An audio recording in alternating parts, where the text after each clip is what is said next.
Okay, Okay, hello hello everybody. everybody. Hopefully Hopefully you're all in the room.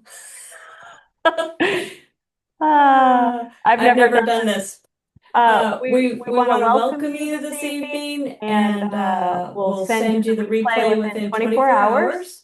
Leon's Leon's going to going to present present for for about about 45 45 minutes, minutes, and then and then we'll we'll do do 15 15 minutes of of Q&A. Q&A. So So during during his the presentation, presentation, please please put put all all your your questions in questions the in the chat, chat.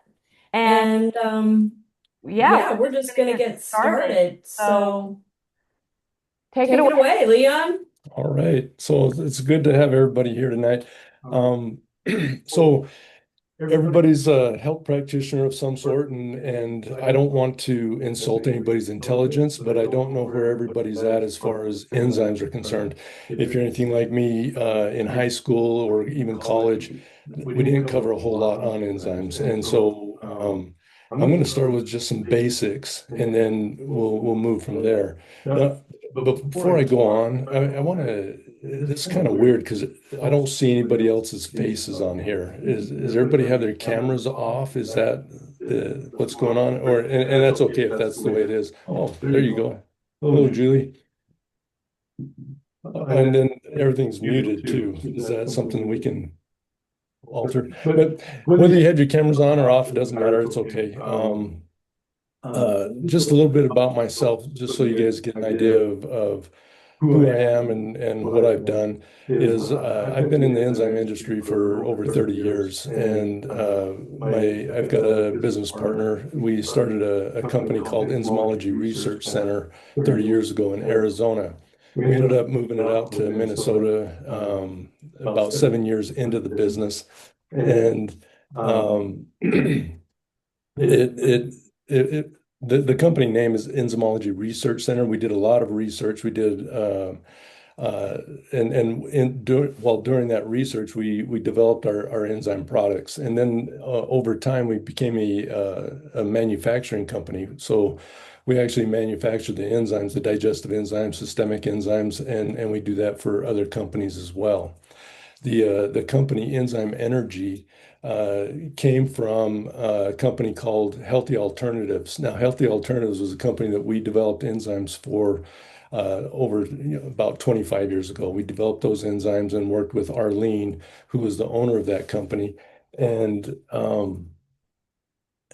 she was getting ready to retire and wanted to uh, sell the company, but she didn't want to sell it to just anybody. So she got a hold of me and Troy, and we bought the company. And so now um, we've taken those products and we kind of the product formulations were over 30 years old and or 25 years old, and so we kind of updated those products and we altered the name to Enzyme Energy. And so that's kind of where we're at now. But so my background has been in the enzyme industry for 30 years. And so now I'm going to jump back in high school and college, learning about enzymes. And does it, I'm going to ask, and then no one's going to be able to respond because I guess everybody's muted. But do you know what an enzyme is? Like really what an enzyme is? And if you ask any scientist, what they're going to tell you is it's a chemical. It's a chemical that is a catalyst. It causes reactions. But I'm going to tell you that an enzyme is way more than a chemical. What an enzyme is it's a protein molecule. So it's a series of amino acids that a chain of amino acids that fold over on itself and cause like a big knot, a knot of amino acids. And because it folds over on itself, it creates an active site, and that active site is what attaches to a protein or a carbohydrate or a fat and causes it to break apart. So it starts to digest. So enzymes, the type of enzymes that we're going to be talking about tonight, well, we're going to talk about all kinds, but the ones we're going to focus on are digestive enzymes that digest your food, that will take a long chain of proteins and break it down into individual amino acids. It'll take a long chain of carbohydrates or polysaccharides and break them down into monosaccharides or fatty acids a chain of fatty acids and breaking down into individual fatty acids. So um, that's kind of the base of what an enzyme is and what they do. Now, what I've just described is our digestive enzymes, and but that's just the tip of the iceberg. There are something called metabolic enzymes, and metabolic enzymes do everything else in your body. And what I mean by that is, okay, so your digestive enzymes break your amino acids down into, or your proteins down into amino acids, and then those amino acids, you got to do something with them. And so your metabolic enzymes take those amino acids and then they make a heart or they make a liver, they make skin. And so your metabolic enzymes are responsible for every function in your body. And I kind of want to give you a better idea of exactly what amino acids do or metabolic enzymes do. And that is they they have you think, they have you breathe, they beat your heart, they move your muscles. Without metabolic enzymes, nothing would happen in your body. Now, to kind of explain how quickly they work, if you were to take any type of reaction in the body, like let's take the exchange of oxygen for carbon dioxide, or your body brings you breathe in oxygen and then you exhale carbon dioxide, and that exchange or that chemical reaction that happens in the body, if it was to be left on its own without an enzyme, could take thousands of years. Now, I don't know about you, but I don't have thousands of years to wait to get my next breath. So an enzyme works so fast that you breathe in and you breathe out, and trillions of enzymatic reactions happen just so that you can breathe. And if it wasn't for those enzymes, you wouldn't be alive. And that's why I say that those metabolic enzymes, they beat your heart. They even have your thoughts, the synapses in your brain. Those don't happen without enzymes making that happen. So, um, the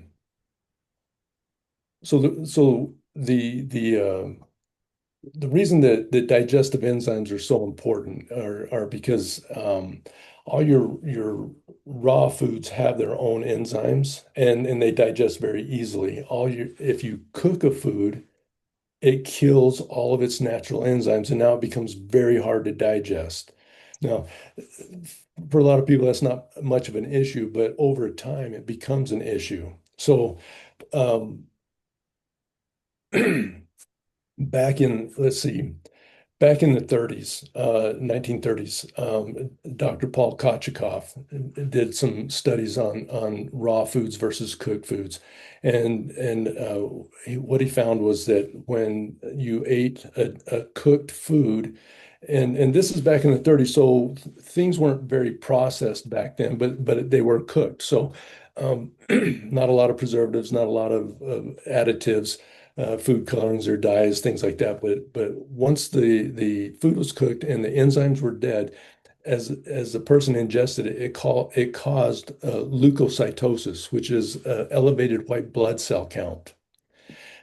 The elevated white blood cell count was equal to that of being poisoned. So just by eating a cooked food, it creates an immune response to the level of being poisoned. So what that started to indicate was that your immune system is called into play to digest your food. So what in turn that kind of lets you know that the digestive enzymes that you have inside you weren't enough to break that all down. Now there's another doctor, Dr. Edward Howell, who really pioneered a lot of the information on enzymes in our day and age, up until the 80s when he finally passed away, I think in 88. But what what he did was in his studies is found that foods would digest partially and get into the bloodstream, and he called them floating immune complexes. So when you have proteins or fats or carbohydrates that haven't digested completely, they can still get into the bloodstream, but then they're not being utilized by your metabolic enzymes, or they're not being utilized in rebuilding the body. But he called them floating immune complexes, and it was part of this leukocytosis. The immune system had to help digest or break down these floating immune complexes, which was food, and then the body was able to utilize them. Now, the other thing that they discovered is that not only does your immune system work on digesting your food, but your metabolic enzymes also have to stop what they're doing and help digest those foods. And when your metabolic enzymes start to digest food, the rest of the body starts to break down prematurely. So the reason I bring all this up is because most people look at a digestive enzyme as a good supplement to take if you have heartburn or indigestion or you get gas or bloating. It's good to have a digestive enzyme. Or if there's certain foods that they don't work well with me, then I take a digestive enzyme. And I'm going to say that you're missing the boat when it comes to that. Like, the reason I've dedicated my life to enzymes is because what I realized was without an enzyme, nothing happens in your body. Not even the other vitamins, minerals, all the herbs that you could take are going to be absorbed into the body and utilized if a digestive enzyme doesn't make that happen. So if if one of the things that Howell discovered also, and well, he called it the law of adaptive secretion, and that is that the body will secrete just enough enzymes to digest the food that you've eaten, and when that happens, um, if it's a raw food, the body produces very little enzymes. And so the raw food digests itself and it moves through the body and it's utilized. The body's able to use it very easily. But if you cook the food, then the body has to secrete extra enzymes. It has to secrete more. And so the law of adaptive secretion is that the body will secrete just enough enzymes to digest the food that you have. But if you're eating cooked foods, breakfast, lunch, and dinner, and then your snacks and they're not even just cooked anymore. They're so processed. Some of it's not even food. You eat a Twinkie and that's not food. That lasts for years, won't digest. You can leave it out on a table. 3 years later, you can come back and it's still fresh, you know? So, and imagine what that does to the inside. And if you think about all the preservatives that are in foods,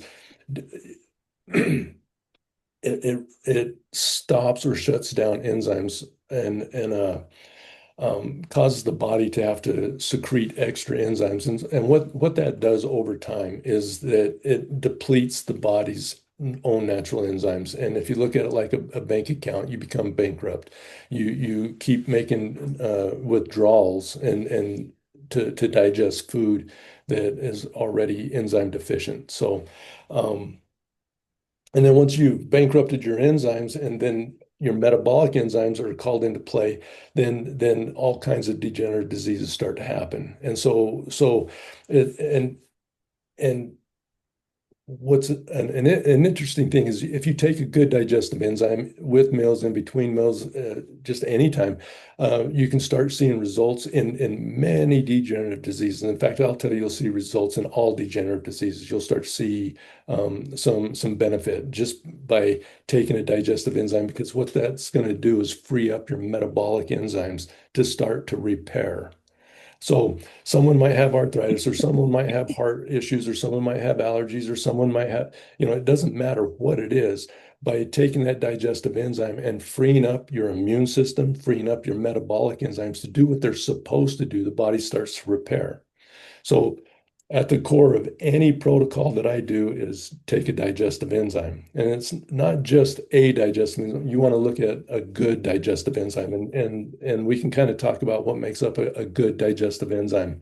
One of the things that I mentioned earlier was like enzymes, break things apart. So you've got your long chain of amino acids, and you have certain protease. Proteases are the enzymes that digest protein, and proteases will snip different sections of that amino acid, but it'll only snip certain sections. And so if you have different types of proteases, so if you'll look at some of the formulas that we've developed, they'll have three, four, five, six, sometimes, at least that many different proteases because they snip different sections of the protein chain so that you get a complete protein breakdown.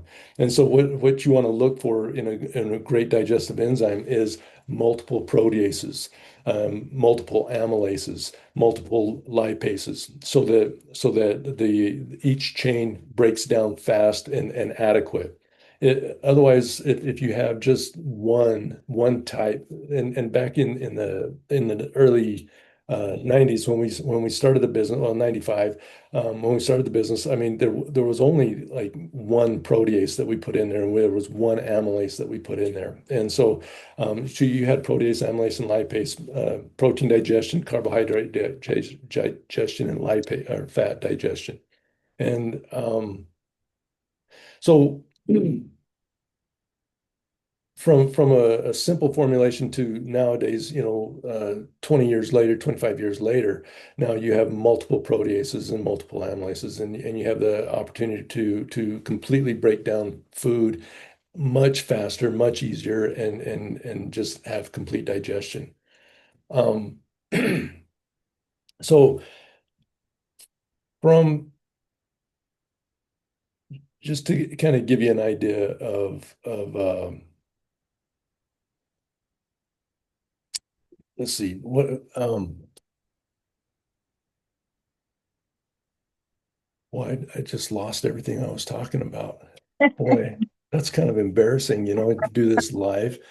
Yeah.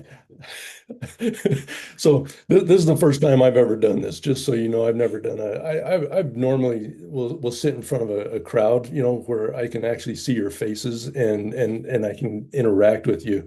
And it makes such a huge difference because when I talk with Ryan quite a lot, and he'll tell me that man, I like it when you just riff, and what he means by that is we'll get on a topic and I'll just go, and that's normally how I operate. And for me to sit here and just talk at you, it doesn't work for me. So what I'm going to ask is that you unmute yourselves and let's talk. Let's have a conversation because I suck at just talking at you. So if you're okay with that, my wife's high-fiving me. I don't know why, but I'm just going to call it like it is. Um, does anybody have a question about what we've talked about so far? Avery, can you unmute Avery, Mark? Uh, Or do you know how to unmute yourself? yeah. Just click down on your audio, Avery, and you can unmute yourself. I gave you all that capability. Hopefully. Can you undo it? Can you do it? I've never done this either. Okay, so let's do this. Ask from you. Sorry, I Unmute. thought that I There you had. go. Okay. Okay, Avery, we can hear you now. Okay, so how can we help? You're gonna have to speak up or this is speak kinda into new your to me. mic. Oh, can you hear me? Mhm. Can you hear her? I can hear her. Oh, I can't hear her. Maybe your volume? What's her question? Go ahead and ask your question.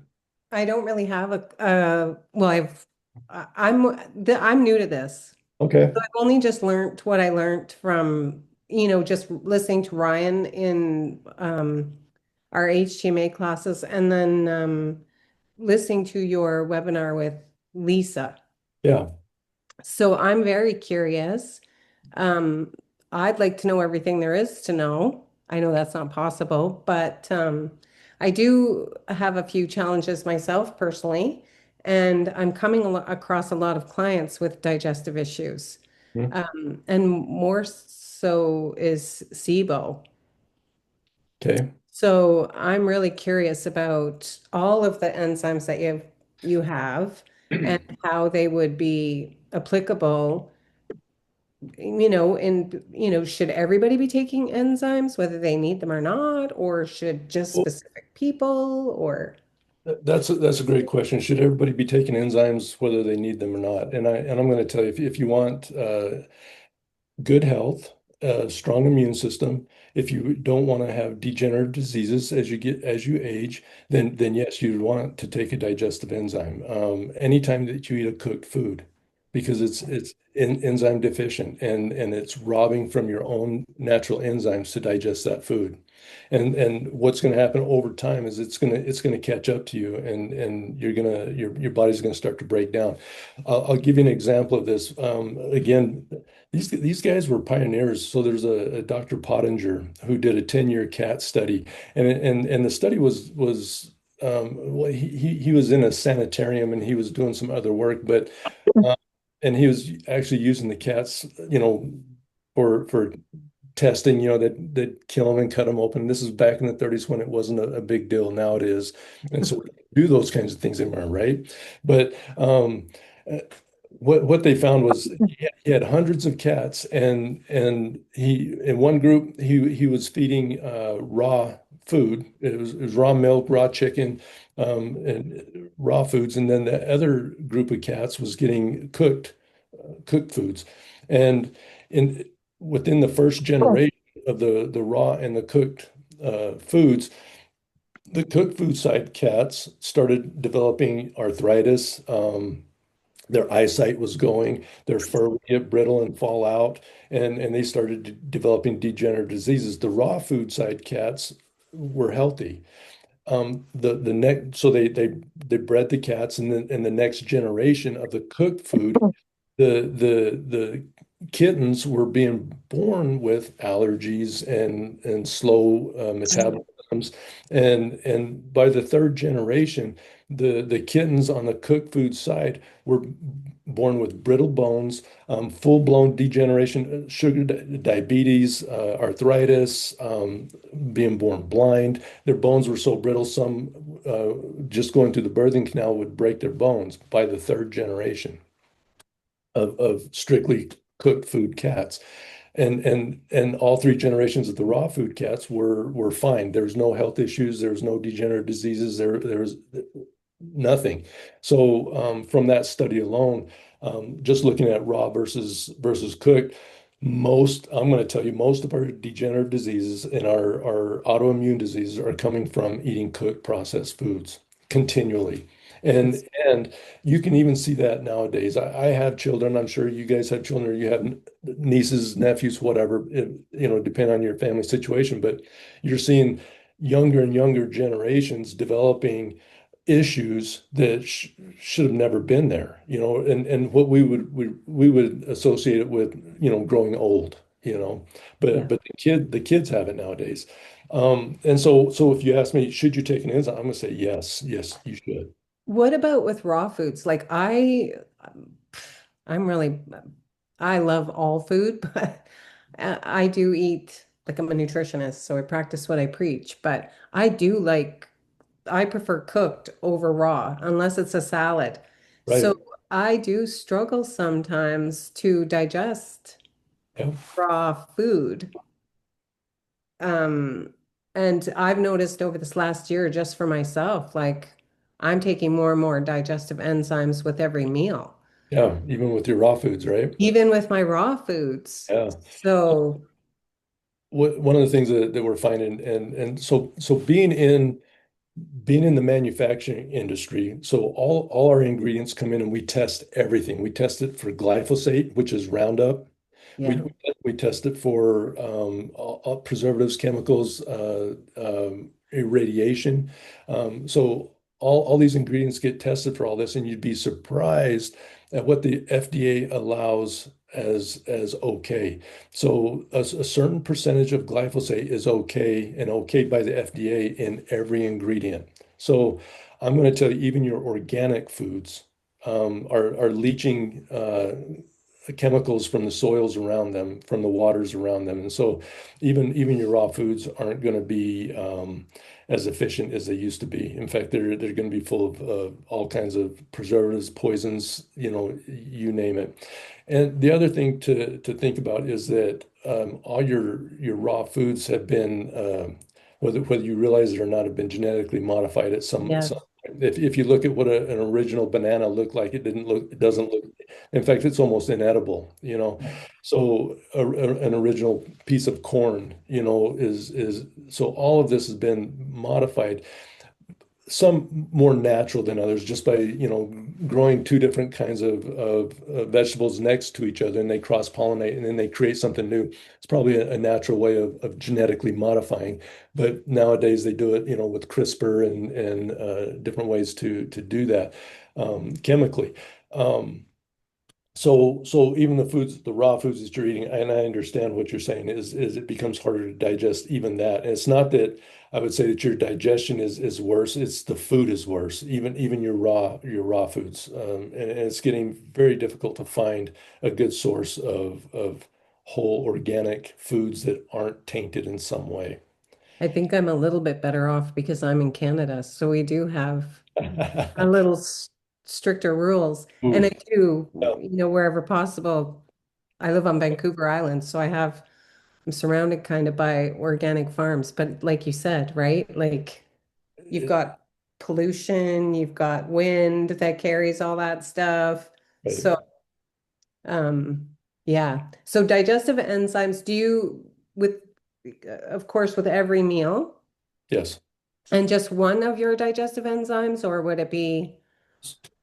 So one of the things that I've been able to do, especially lately with AI, is to actually take each ingredient and be able to see just how much protein each protease will digest and the amounts that are in there. And so one digestive enzyme will digest your complete meal, a normal meal. But if it's heavy on proteins or heavy on fats or depending on what it is, Yeah. you may want to take two enzymes. So 1 to 2 enzymes will cover a complete meal. Actually, what I put it up against was a Big Mac, fries, and a Coke. So if your meal is better than that, one enzyme will do it. Yeah, one enzyme will do it. And if you're just going heavy on stuff, take two. But um, Awesome. now, one of the things I want to explain is um, so there's digestive enzymes that we've been talking about, and Right. they digest a complete meal, right? Your proteins, fats, carbohydrates. Then there's something that we call systemic enzymes. And if you've been on our website, you've seen systemic Yeah. enzymes, and they consist mostly of proteases. All right, and just to kind of give you an idea of what proteases are, because there's a whole bunch of different types of proteases. There's animal-based proteases, and we don't have any of those in our products. There are plant-based proteases, which are bromelain and papain and phycin. So bromelain is from pineapple, papain is from papaya, and phycin is from the fig plant. So those are plant-based or plant enzymes. And then and those are all proteases that digest proteins. And then there are your fungal and bacterial enzymes. And you'll hear other companies say that those are plant-based as well. They're grown on a plant medium, but Mm. they're fungal or bacterial, but the medium or the substrate that they're grown on is a plant. Wheat, soy, something like that, rice, they'll grow on a plant. So they'll just say, no, they're all plant-based enzymes. And in reality, there's only 2 or 3 real plant-based enzymes. All the rest are fungal or bacterial or animal.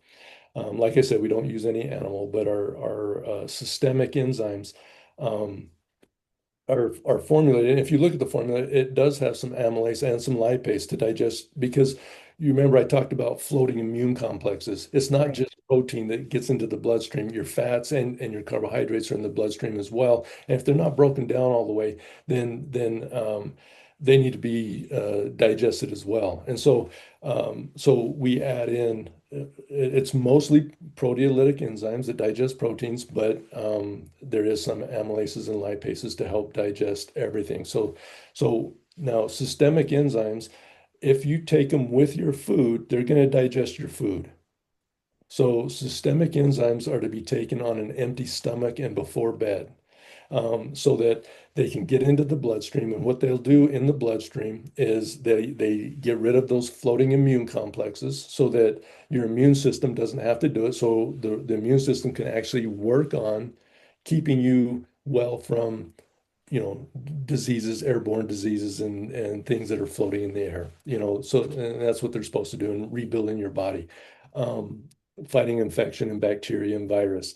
Um, Now, some interesting things though is virus and bacteria are protein organisms, and yeast and fungus, they're all protein organisms. In fact, they're all protein organisms. So your strong proteolytic enzymes or your systemic enzymes will help break down virus, bacteria, yeast, and fungus.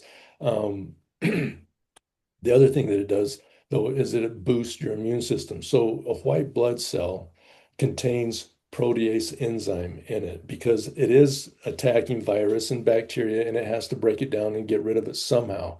So the protease in an enzyme will digest and destroy uh, invaders, things that don't belong in the body. So the best way you can support your immune system is by adding in a systemic enzyme. It boosts your immune system like crazy. They There were some old studies, and I don't know how accurate they were, but back in the 90s, I used to repeat these studies, and they were saying that anywhere from 700 to 1,300% more active after taking a systemic enzyme than what it was.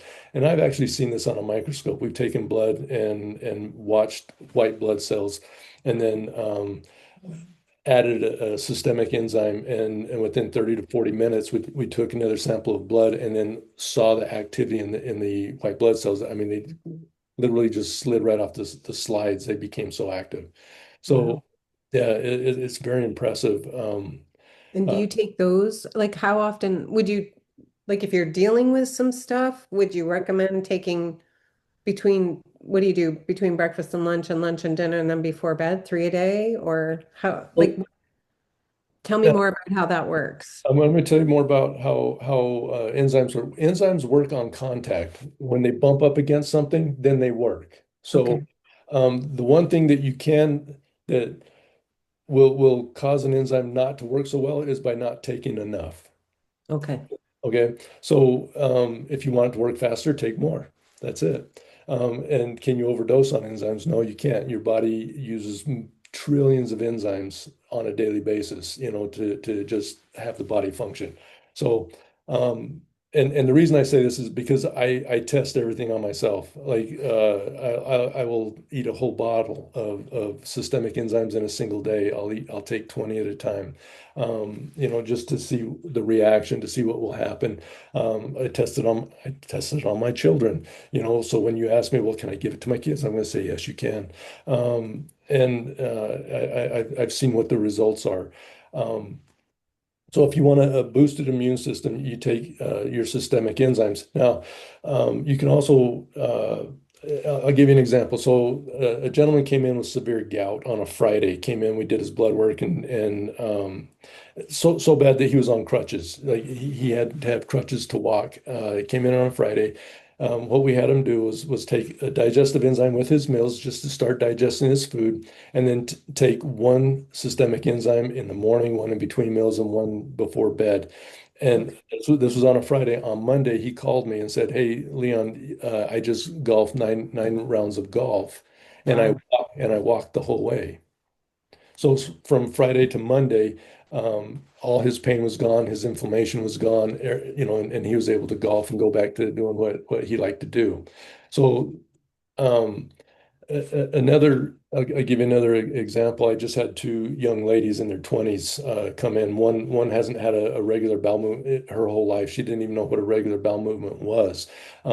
Every bowel movement she has is a result of some form of laxative, but never a regular bowel movement. The other one, Hashimoto's disease. Yikes. So we started working with protocol with the digestive enzyme systemic and the colon health, and within 5 days, the girl that hasn't had a regular bowel movement, I mean, she had to call me up and tell me about her her crap, you know. She's excited. And I was ecstatic. I was over the moon for it. It was just like, yes, that's great, you know, because she's in her 20s and hasn't never had a regular bowel movement. So that's pretty exciting.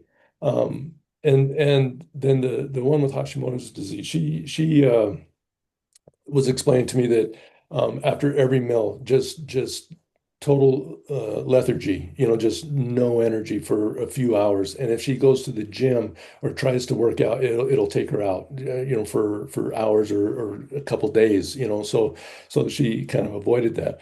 So within that same 5 days, she's no more lethargy after meals, and she was doing the same thing, and it's almost the same protocol, digestive enzymes, systemic, and the colon health.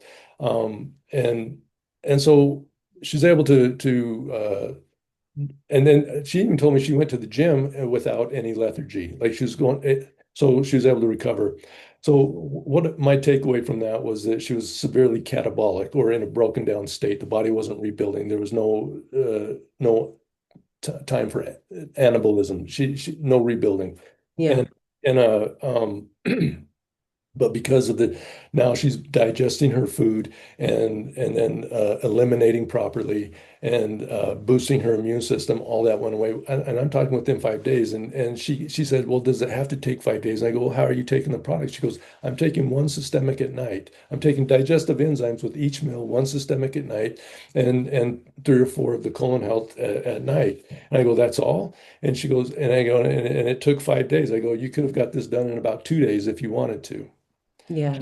just by, one in between meals instead of just one at night. But that's a credit to the product. Just taking one at night was enough to help cause the body to restore and regenerate. I'm all about making things happen fast. I have no patience. I like none. Really?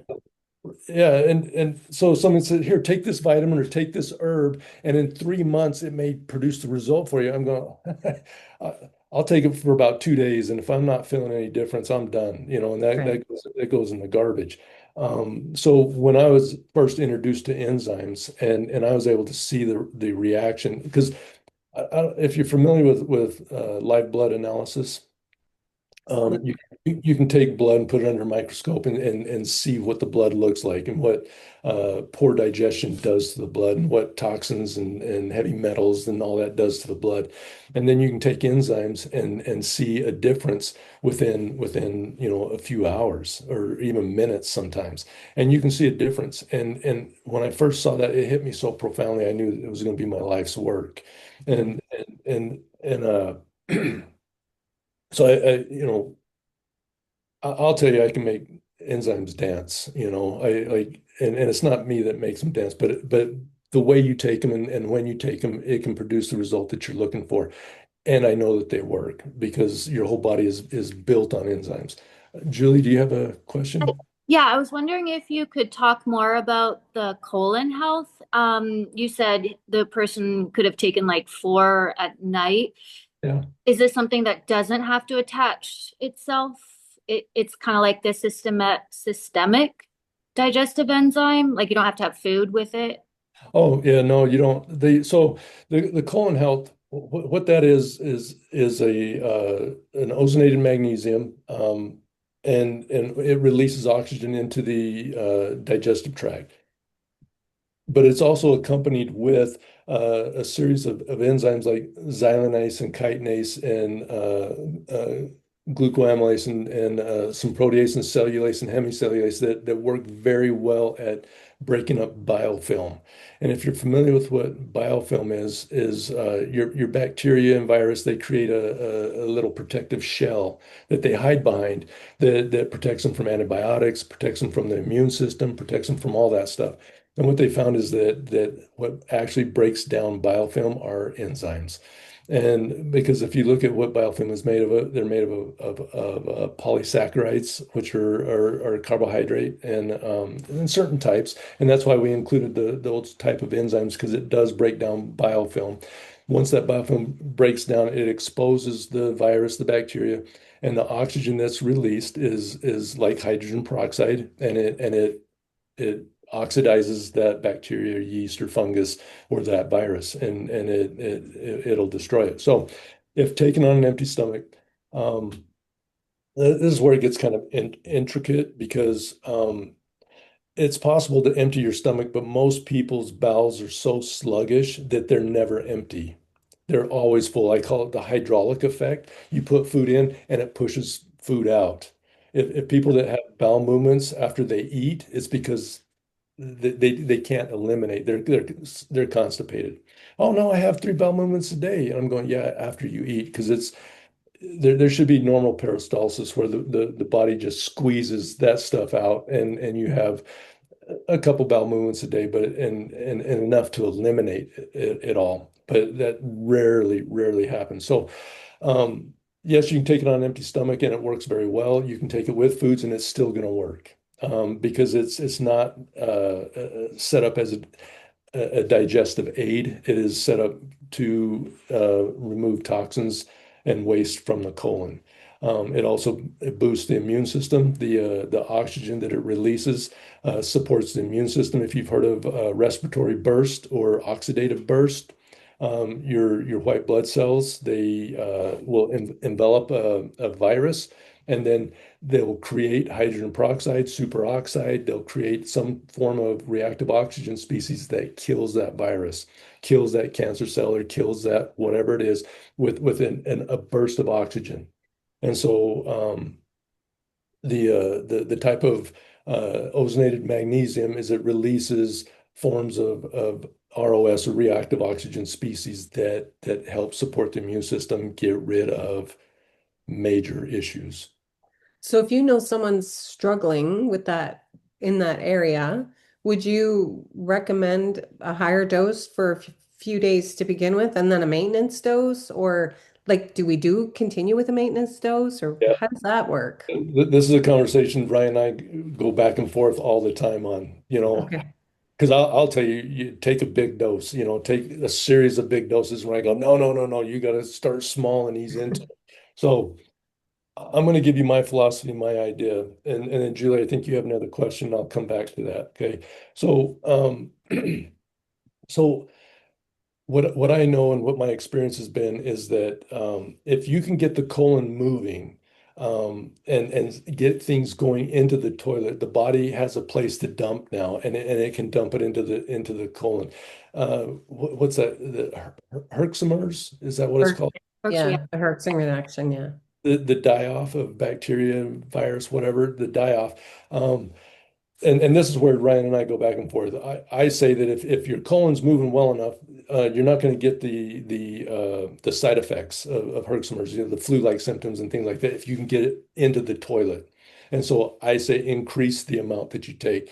But Ryan's not wrong when he says, no, some people you're going to need to ease into it because they have such severe Herxheimer's or that kind of thing that it's not gonna work well with them. I mean, it's gonna be too much, And so you would start off slow and take 1 or 2 of the colon health a day and build up over time as their body adjusts to it. So I'm going to tell you there's no right or wrong approach to this. I can tell you how to stop Herxheimer's almost immediately. And Ryan laughs at me, but I've had to do this because I've had people, and I'm going to explain something because I'm going to tell you it's not all Herxheimer's. It's not all die-off. The body will release chemicals and toxins that will cause the same kind of headaches and fevers and aches and pains. And so sometimes it's glyphosate, sometimes it's heavy metals that are being released. It's not just die-off from bad bacteria or yeast or whatever. So it's going to be a combination of both. And when someone's going through a lot of die-off and they're feeling lousy, all you got to do is retoxify the body. And I'm going to refer back to McDonald's again. Go get a Big Mac and fries, and it will retoxify the body, and the Herxheimer's goes away. It goes away almost immediately. You feel better because you've just retoxified your body, and that's what you're used to. I'm But you not don't recommend recommending. it. No. I'm not recommending it, but it does stop it. It stops Right. it. So Yeah, don't take that as an endorsement or a recommendation. Understood. But I've had someone that was just so miserable, I just want it to stop, so we stopped it. How long had they been taking them and how many had they taken? Well, this was a long time ago, and this is when we were Oh, developing products and that kind of thing. Recently, though, I've never ran into those issues. So all you got to do is back off and increase your systemics, and your systemics helps clean the bloodstream, and you start feeling better. Uh, but ultimately, if you can get everything going into the toilet, you'll be better off. And so if you can stand the herximers, or you can stand the side effects, and keep working it up to where and what you're looking for is a loose, watery stool. yeah. Yeah, because that's where it's all going to be going into the toilet. Um, if and you want to do that for a period of time, so you can build yourself up to do like a 3-day cleanse. You can do a 7-day cleanse. There's no wrong way to do it. Again, it's you can just take too little and not get much of a result, or you can take more, increase it by 1, every day, or increase it by 2, just however you want to play around with it. Like, I can take 6 at night, and then I can tell you exactly what's going to happen the next morning. I'm going to have 3 bowel movements between the time I wake up and before noon, just by taking 6 at night. And then I don't take any more at all. But what that does, though, is because I do it consistently, I have it in my system. And so it's continually releasing oxygen. Another way that Ryan suggests is, one, in the morning, one in the afternoon, one in the evening, and spread it out. And what that will do is it'll get it through the whole digestive tract, continually releasing oxygen, and a little bit at a time. And that's not a wrong way to do it either. So really, you want to kind of play around with it with yourself and figure out how it works for you, and then start working with your clients. And if they're an aggressive guy like me, oh, here, take a handful and take a bunch of, and just drink lots of water and stay next to the toilet. But if you're if they're a little more delicate, or whatever, then ease into it. Uh, I have a couple just to chime in real quickly on that with just from my own clinical experience using myself and with clients. Everybody is a little bit different. Mhm. Something that I've noticed, people that tend to be maybe a little bit more yeasty, they might need more, and they tend to be a little bit more constipated. They can sometimes take up to 10. I had a client who didn't start having bowel movements until she took 12. And then that started to flow. The other thing that I've noticed, like Leon was saying, is if you spread it out throughout the day, that's what works best for me, is to do like 1 or 2 with breakfast, 1 or 2 with lunch. And then I'll either do it with dinner or before bed. And I kind of do that as a prep move, like for like a week before I'm going to do the cleanse. And then I'll start doing heavy ones on an empty stomach before dinner. And that seems to work much better for me than just jumping and throwing them all on an empty stomach before bedtime. Gotcha. And you got to remember, I've been doing this for years. Julie, you had a question you want to get back to? Okay, yeah, I was just wondering if you could tell me what a day in your life looks like. Like, what is Leon's daily digestive enzyme protocol? I get up and I eat raw fruit, and then I take a system. Don't write this down. I'm making a joke. I, Well, I know if I asked you like how many to take, what to take, you wouldn't be able to tell me. So I just, yeah. I can tell you what I do. Yes, from my Right. experience, this is what I do. For the most part, I forget taking an enzyme in the morning with my breakfast, but I take 1 to 2 enzymes with my lunch, and I take 1 to 2 enzymes with my dinner. Like tonight, I had 1 enzyme with my dinner, and the however, I'll back up. So this morning I didn't take anything, but with my lunch I took digestive enzyme. I actually two at lunch, and then I had systemic enzymes in between. One systemic in between, and then a digestive enzyme with my dinner tonight. And before bed, I'll take a systemic, and then I'll take a couple of the colon health. And What Okay. do and that's my routine, and I'll tell you but there are times when I've gone on vacation or, and we didn't bring any enzymes. We didn't, and you feel it and you come back feeling a little crummy or whatever. And then I get right back on it and I go for it. Um, so I'm not perfect by any means. In fact, the reason I am in the enzyme industry is because, it gives me access to be able to fix myself whenever I want, and then I have access to as much as I want, and so my wife has seen me take handfuls, so like anywhere from 15 to 20 in one handful, throw them in my mouth and I'll take them, and it'll be a blend of colon health, digestive, and systemic, and so. The one thing I know about enzymes is you can't take too many. And as far as the colon health, if you take too many, it's going to give you the squirts, and that's about it. So So, if you get the squirts, do you stop? Because I took, I think, one and I got it right away. Not to tell you my TMI, but oh, do you stop? hey, so this is the perfect conversation because my wife, we need to call this, around the dinner table because this is the conversations I have around my dinner table. We talk about shit all the time.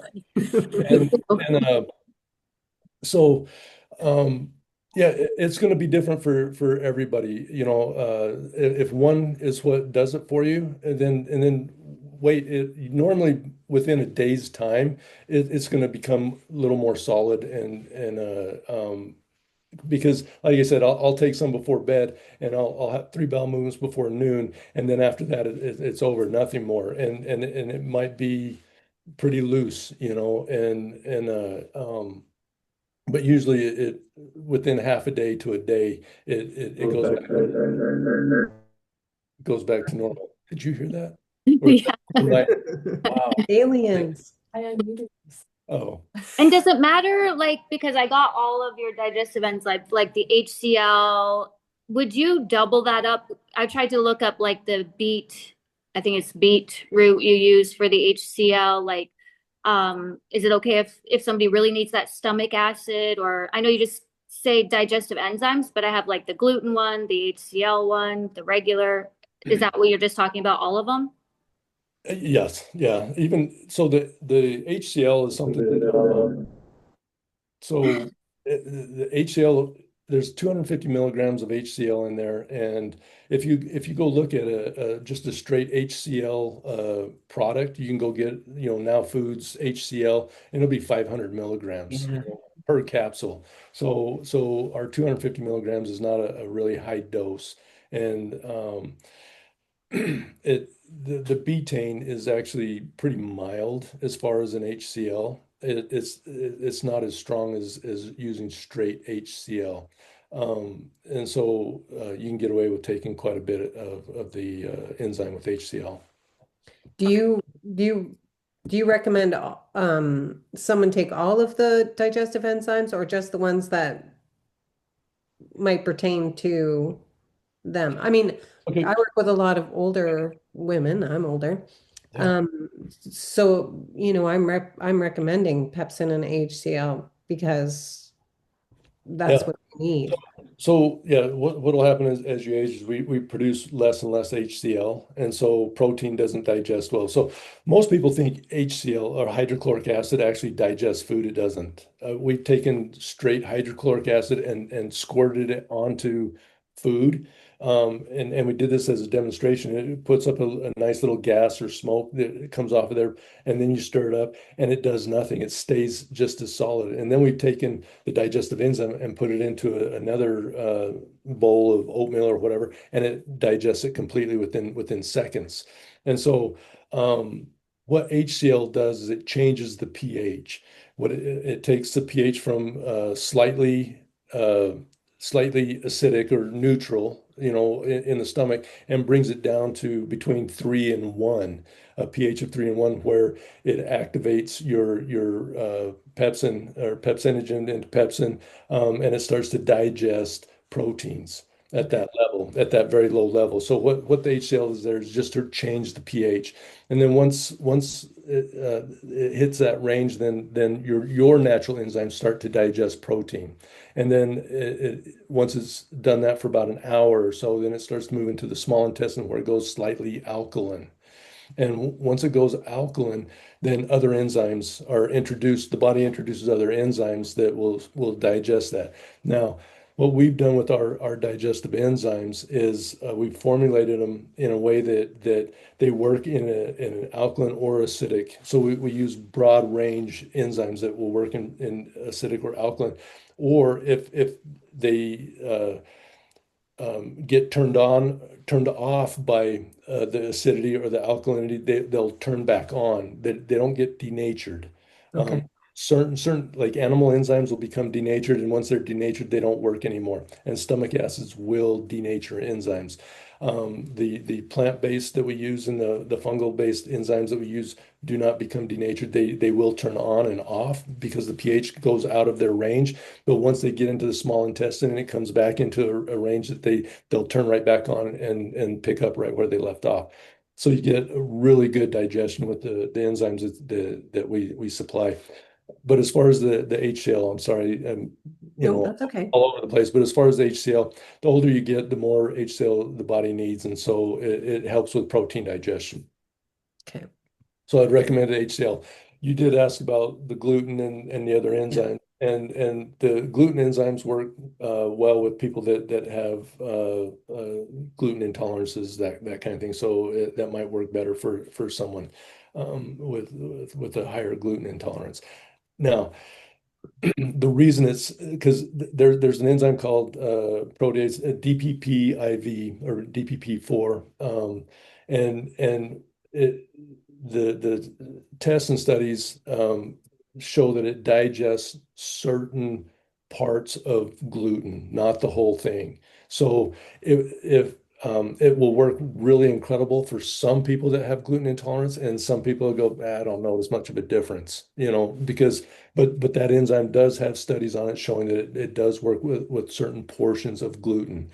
So it's called gluten enzyme, and it will work for quite a few people. And Can with you your talk to, product, oh, Sorry. sorry. Oh, sorry. Go ahead. Go ahead, Julie. I'm mugging all the time. No, with your products, there are no contraindications with medications. Should we? Well, No? okay. So I say no, but they always tell me that I have to have disclaimers like Gotcha. your systemic enzymes, and I want to be appropriate with time. We've got a minute and Oh, 40 sorry. seconds left, but I'm willing to stay on here all night and answer I can questions, stay. but but I'll be appropriate and at the right time if people need to leave, perfect, But if you want to stay and I'm willing to stay a little bit longer. Oh, and then some of the questions we're going to answer on a podcast. So we'll take your questions if you'll write them down, and then we'll do a podcast, and then you can listen to that later. What was the question again? I'm sorry. Contraindications with Oh, medication. contraindications. So your systemic enzymes, there are certain ones, lumbrokinase, serratiopeptidase, and nattokinase that work on clearing out fibrin, and fibrin is what causes the blood to clot. So like you cut yourself and your blood produces fibrin and causes it to clot. And those enzymes get rid of fibrin. They get rid of the blood clotting. And so if you're on some type of blood thinner, it's to get with your doctor and ask if it's okay to use our systemic enzyme. But the digestive enzyme you can use with meals, in between meals. So if a doctor says, hey, don't use a systemic, because of your blood clotting mechanism, you could use a digestive enzyme the same way. Those digestive enzymes aren't specifically for removal of fibrin. They will, but just not the extent that those other three, those are very aggressive and will help thin the blood. Okay. I had a real quick question, Leon, from somebody and Lisa's group as well. They were asking about, I thought it would be totally fine, but I wanted to get your feedback on it. Taking the digestive or the systemic, I should say, either one of them with zeolite, is that Yep. going to be a problem? I know our products have zeolite in them, but it's a small Yeah. amount, so I was curious on that. Okay, so enzymes need cofactors to work well, and cofactors are usually minerals and certain vitamins that cause the enzyme to work better. Zeolite is a form of trace minerals, but they don't release their minerals very well, but they do exchange some. And what we found is by adding zeolite into our formulas actually cause them to work better and faster than other enzymes on the market. And so we only add in a little bit. Now, what Ryan's asking about is using it as a binder, like you're taking zeolite, I don't know how many milligrams, 500 milligrams or something like that. It's like 5 grams a serving. 5 grams as a binder. And no, it's not going to be an issue. In fact, it's going to work synergistically, Okay. especially with the systemic, because the systemic can start to release stuff.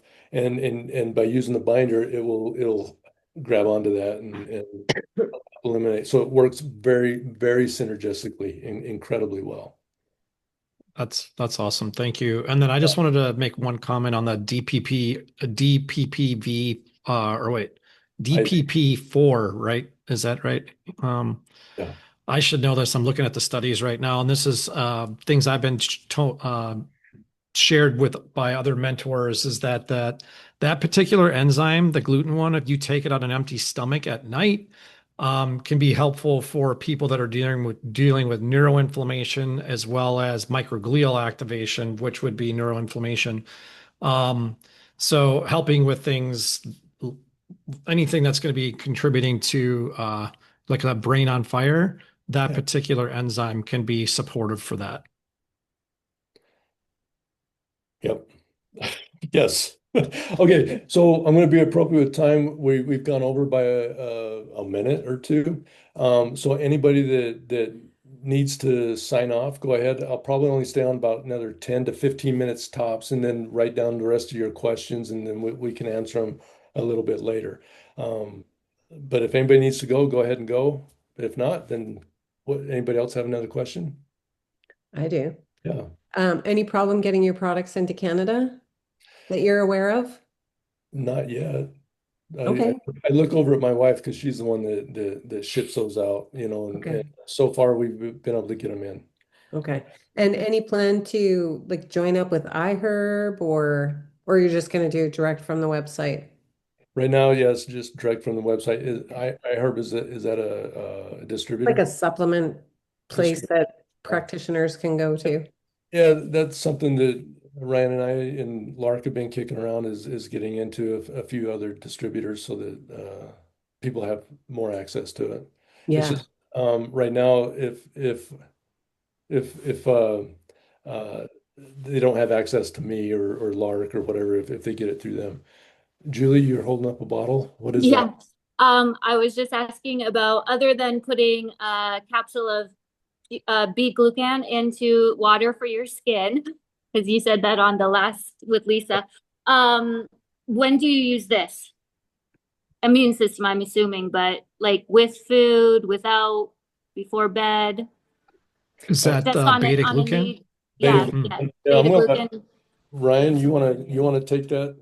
Yeah. So the beta glucan is awesome. I'm actually writing an article for us on the beta glucan, specifically the one that we have that'll come out next month. But uh, it's helpful. You want to take it on an empty stomach, so at least like half hour before a meal.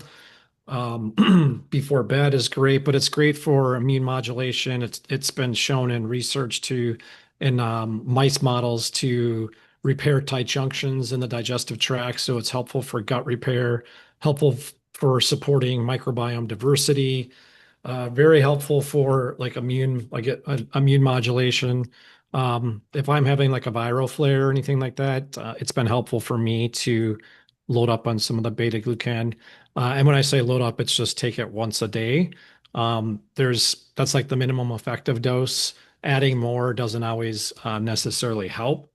And there's some talk amongst other practitioners that it does help with collagen production and has been helpful in things like Ehlers-Danlos, helping people hold chiropractic adjustments more. And the feedback I've heard from the majority, pretty much all of our chiropractic clients that muscle test is that everybody's test strong with the beta glucan, so it's a really great product to add into your supplement protocols. And Nice. so it would be okay to take the B-glucan, beta-glucan, well, you know what I'm saying, and Yeah, then yeah. the systemic, and then colon health all stacked at night? Like Yep. even if just one? Okay, Yep. cool. I love it. Thank you. But I gotta go. I gotta go cook dinner. I gotta All go. right. All right. See you All later. right. Bye, guys. Thank you. Mhm. Ryan, how do you take all of this stuff? I take a digestive enzyme with HCl with like all my main meals. I do the beta glucan. I'll take that. I kind of rotate it. I'll do it for like a month or two, and then I'll take some time off. It's cold and flu season coming up, so I'll be sticking with that. And I'll do systemic enzymes. I rotate those as well. Take those at night before bed. Um, and then, however, this is one of my questions. So I know because I'm real big with peptides and do a lot of with peptides with clients. And peptides are small amino acid chains, so anywhere from 3 to 50 amino acid strains. If you're doing oral peptides, you're not going to want to take a digestive enzyme with them because that's going to chop and cleave up your Right. peptide and make it it's going to inactivate it. But my question for you, Leon, would be for a subcutaneous injection of a peptide, would a systemic then interfere with that peptide and its effectiveness? Well, at some point, it's got to get into the bloodstream to Yeah. get distributed, and yeah, Mhm. it probably would. So you'd want to take them away from each other. Like if you take your injection in the morning, you take your systemic at night, and I wouldn't do it within hours of each other. I would give it a quite a while. I'm familiar with quite a few different types of peptides and um. Yeah, I wouldn't take a systemic right away after that. I would. Yeah, that's kind of what I figured. And like if you look at like the half-life of specific peptides for something like thymosin alpha 1, it's like a 2-hour half-life. So definitely want to keep it away from 2 hours from that. Right. Or there's some that are half-life's very short. Um, but yeah, I've been using enzymes on and off for man since 2008 probably. I used to use systemic enzymes a lot and this is what when Leon got into him too was for bodybuilding and like lifting, and that's what helped me recover faster. And oddly enough, I took a break for him and came back, and when I got sick, I started taking digestive or the systemic enzymes again. Um, be, just looking to reduce some of the inflammation I had. And this is before I knew I had Lyme disease. And I was taking the systemic and I started herxing because biofilms were breaking up. So, Right. Well, I'm curious to try all this. Yeah. Yeah, and feel free to reach out, Yeah. info at info at enzymeenergy.com. Or you can hit me up too, Avery, anytime, Yeah. because you're in Lisa's group, right? Right. Yeah, you can ping me or whatever. I'm always happy to help and answer any questions you may have. That's awesome. Lark and I have some fun with emails too, so. Anyway, this was fabulous. I can't wait for the next one. Great. Yeah, when Leon starts riffing, get ready to. I'm glad there's a replay. He's I can he's find got it. so much knowledge. It's amazing.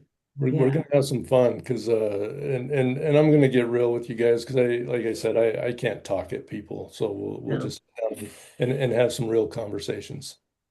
Yeah, that's Cool. awesome. All right, thank you everybody for participating. I really appreciate you guys being here. I know you took time out of your busy lives to do this, so thank you very much. Well, thank you. Thank you. Thank Yeah, you. really good. See you soon. Okay, Bye. Bye. bye. Right.